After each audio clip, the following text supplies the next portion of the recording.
All right, ladies and gentlemen, I am with my guest this week, Phil Galfond. I got it right this time because, Phil, I don't know if you know this. Last week, I did an interview with Phil Gordon, who hasn't been in the poker industry for 12 years, and I kept saying Phil Galfond, Phil Galfond. And yeah, it was embarrassing. I had some listeners disappointed that it wasn't you, but now I'm making it up to them because here you are. There you go. Yeah. Well, that's kind of a cool moment for me just because I can think back to a time early in my career when nobody knew my name and I knew who Phil Gordon was and all the other Phils. So sorry to Phil Gordon that happened, but that's a cool story. Thank you. Yeah. Well, I'm excited to talk to you this week about the Beyond the Game 2025 World Series Summit. This is something you reached out to me about last week. I didn't know about it. And then it was like, oh, okay, what's this? Because this is really cool, very interesting. Why don't you tell the viewers and listeners what exactly the 2025 World Series Summit is? Yeah. Thank you. So uh, end of May, right before World Series poker starts, or a little bit inching kind of into it, creeping into it. 26th to 28th, and then there's kind of bonus day on the 29th. It's an in-person event. We're going to be at Virgin Hotel and Casino. And this is really, I struggle sometimes to explain it well, which my team doesn't like because like you need to explain what this is. But it's going to be an event to prepare people for the World Series of Poker and beyond, from not from a here are the charts you study and this is what you open in the cutoff perspective, but a mindset, performance, and really, let me give you an example because it's kind of hard to because I struggle to explain. So the beauty of Beyond the Game, not only this event, but I have another program, coaching program, Beyond the Game, is that, and also the challenge in kind of explaining it and marketing it, is that we all have different things holding us back. And whatever those things are, yes, there are a lot of common things that poker players have, people have, but especially poker players will have certain kinds of struggles that, yeah, we'll talk about this topic and it'll resonate with most of the people who are there, not all. But also, it's designed in a way that kind of can get into whatever it is that is holding you back. And so I'll to give an example of something that I've noticed in myself as I've been working on the kind of these aspects of myself. And I've been doing this for a while, starting, I worked with Tommy Angelo forever ago and Elliot Rowe since, I don't know, it's been 6, 7 years. I can't, maybe more. And then other coaches as well. So it was a realization to me that happened last month when uh, I was playing against Phil Hellmuth heads up in these two heads up freeze outs, 100 big blind freeze outs to promote Bet Rivers poker. And we were playing on the platform. It was fun.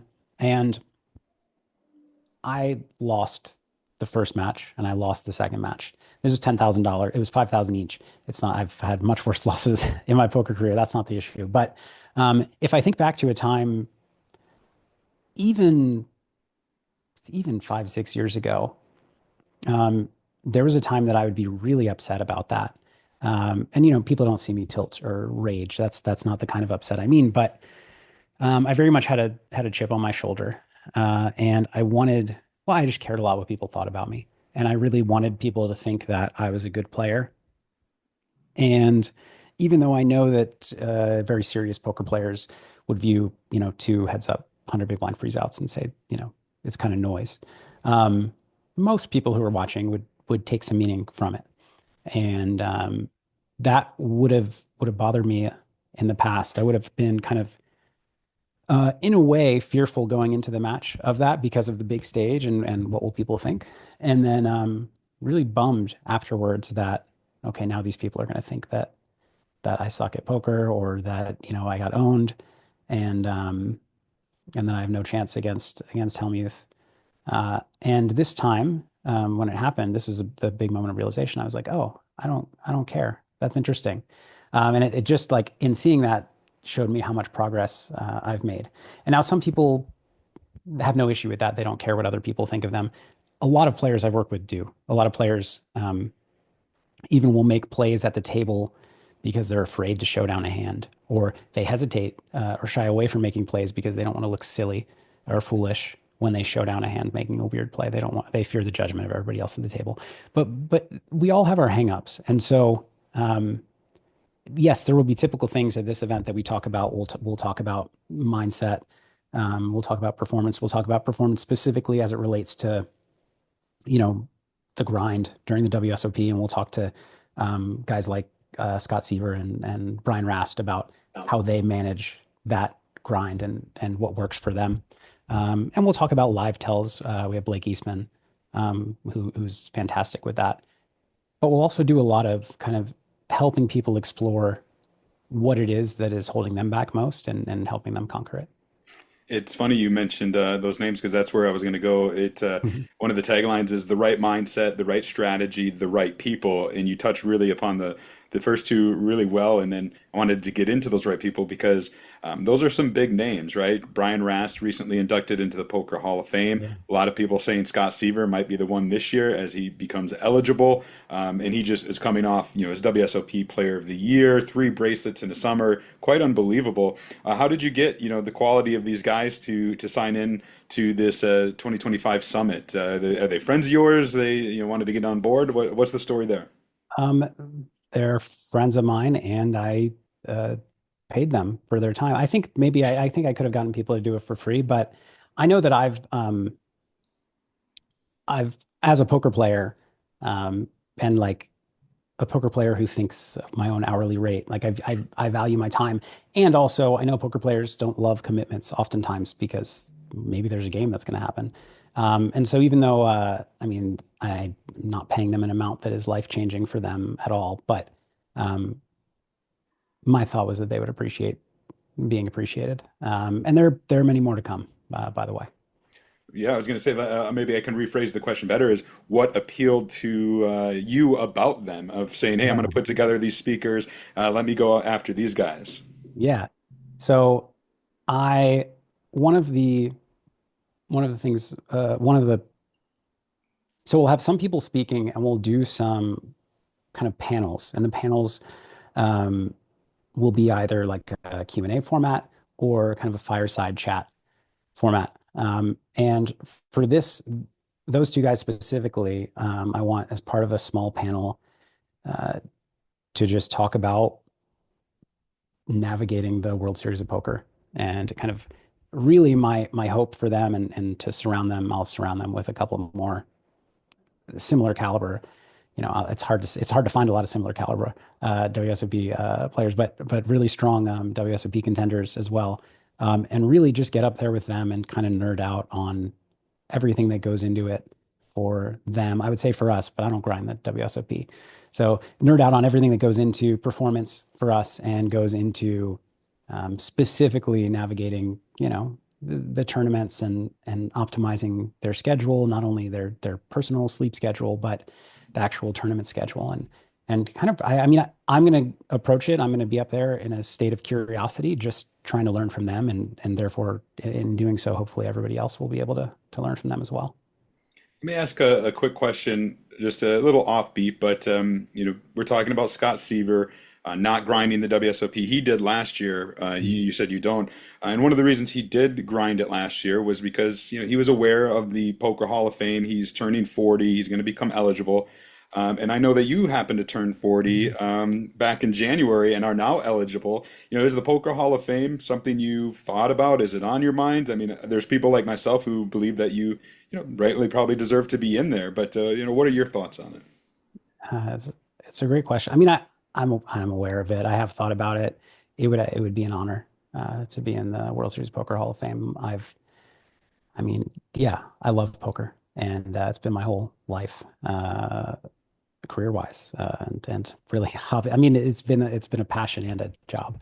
Um, I actually had that thought starting and actually last year, and my thought was, okay, this is if I'm gonna like make a run at this. I should really, because I could do it this year and then, my thought was like if I just wait till the last year and then grind for the first time, it's going to be obvious that that's what I'm doing. So I was thinking about it last year, but what I came to conclude is that I'm gonna keep doing the things that I would do as a poker player. And I'm interested in playing cash games. So these days, I'm interested in heads up. I mean, heads up PLO. I'd also like to play heads up no limit, but it's kind of hard to find games that I can play in these days. And I'm interested in growing the game through whether it's through Run It Once and teaching people how to play, whether it's through Bet Rivers Poker and creating an environment that is more player friendly and a platform that is kind of all the things that I would want as a player. I mean, that's what I do in poker. And if I know that the Hall of Fame is kind of heavily WSOP. I shouldn't say heavily. It's WSOP plays a big part of it, right? Because you don't get to see how people do in cash games, but you get to see how many bracelets they have, and you get to see their lifetime tournament earnings. So um, I've kind of just come to accept whatever my fate may be, just kind of being myself and engaging with the parts of poker that I love the most. Tournaments, I don't love playing tournaments. It's not very fun for me.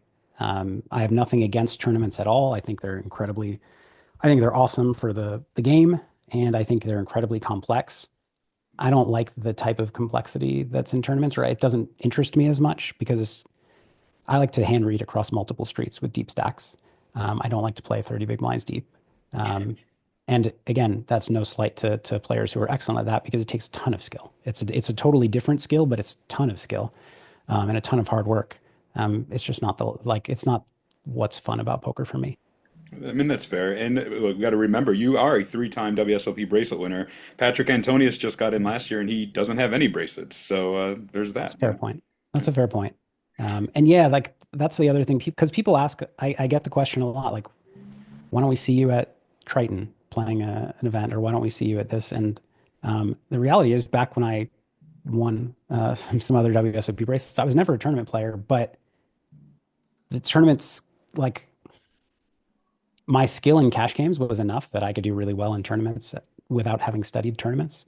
Um, if I went to a Triton today, I would get smoked. The level of play, you have to be studying tournaments actively and for a very long time to compete in those fields. And so I used to play tournaments for fun, but I can't casually waltz into those and expect to hold my own. Well, you mentioned one of the things that you're passionate about is helping grow the game, and something like the Beyond the Game World Series Summit is doing that, right? Like, so this took me by surprise because it was, this is something obviously you're passionate about, and you got to take the initiative to bring this to life. It is, as you mentioned, going to take place May 26th through the 29th in Las Vegas. That's leading up to the WSOP and a little over it. Virgin Hotel, which used to be Hard Rock back in the day.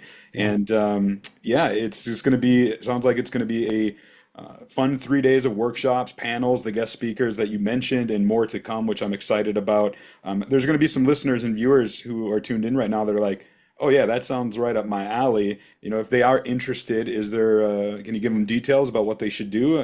To get on board. Yeah. So if you head to philgalfond.com/summit, you can learn more about the event and sign up. Yeah. The first 30 people who sign up are going to get $1,000 off the price. So depending on when this is released, I think it's likely that's still going to be possible. But yeah, the one thing I want to mention is because I've been asked a couple of times since launching it, who is this for? Is this Sure. for, is this just for tournament pros? Is this for anybody? Like, is this for recreational players? Is this for cash game players? The answer is it's for anybody who's serious about poker. So if you like watching poker on TV and you come out every summer and play one tournament, you might have fun there being around some great poker players, but it's not really, I think, geared to teach you something super valuable to your poker game. But anything from serious recreational player to a full-time pro, and really, while there will be some conversations like the one I talked about with Scott and Brian, that will have a tournament slant. I'm a cash game player, and it's going to be applicable to cash games as well. And I think one of the things also, because I've been asked about this, well, yeah, one of the things also is that it goes beyond just the World Series of Poker, the 6 weeks. Um, Learning to improve your mindset and performance and kind of walk into big, scary situations like a final table, or just even for some people, that's just walking into the World Series of Poker, period. Um, and kind of walk in with a new attitude and a new mindset, a new frame for viewing that is something that will help you throughout your poker journey, whatever that is. I also want to mention, I forgot to say that as a bonus, um, every week during the World Series of Poker, there'll be a 90-minute call with me. That's Um, exactly what I was going to bring up because I think that is, a very valuable thing, right? This isn't just show up for a few days and then never hear from you again. They actually every week during the WSOP get some time with you, which I think, if somebody's going to grind the WSOP or grind Vegas during the summer, whether it's cash games, whether it's tournament, man, I can't think of a better person than you to, have your back and check in on it. That sounds amazing. yeah, I appreciate it. Thank you. And yeah, I'm also looking forward. This doesn't come in the it doesn't officially come with it, because who knows what my schedule will be. But I would love to be on some people's final table rails as they get there. Yeah, that would be awesome. I'd love to report it, for Poker Yeah, News. yeah, One of yeah. your one of these guys who take this, they go to the summit and then turn it into a bracelet. That would be absolutely amazing. Um, I'm going to link to it in the show notes to anybody listening, watching. Make it very easy. We're also going to have an article up on pokernews.com. I know you were recently a guest on my colleague Connor Richards' Life Outside Poker podcast, which I encourage everybody to check out. I really enjoyed that one. And it got me thinking, I'm going to ask Phil a life outside poker type of question before I let him go. And so my question to you is, and you didn't prepare for this, so do you watch TV? Do you watch movies? And if so, what's on, what's been good for Phil Galfond in that regard? And I was having this conversation with somebody this morning. I TV used to be my favorite hobby, and in the past 6, 7 years, I basically don't watch anymore. I think it was mostly, I thought it was just becoming a father, because like I would watch TV at the end of the day, and now instead of that, I have a son that I'm hanging out with, that I'm trying not to ignore. But it's also just work. You know, I have more of a normal schedule now than a poker player schedule, and between all that, like, yeah, these days nothing. All right, let me I'm harken s- back I'm then. sad But about I'm sad about it. right, let's take it back to Phil Galfond when he was in Wisconsin, which is where I'm at this very moment. But before you were married, before the kids, like what's your old school favorite TV show or movie that you remember really loving? Oh man. The problem is I'm gonna get years wrong, So that was a long time ago. I mean, some more recent than that. I mean, like many people, I loved Game of Thrones. Oh, there we Uh, go. Yeah, I really love Sherlock, which is more miniseries. right. Um, Luther. Yeah. I like a lot of kind of like mystery thriller stuff. So those jump out. I have a funny thing where I get kind of anxious when asked a question about like what's your favorite something, because I don't have a go-to answer, and I'm afraid I'm going to get it wrong, or like be judged or something. But that those are the ones that came to mind.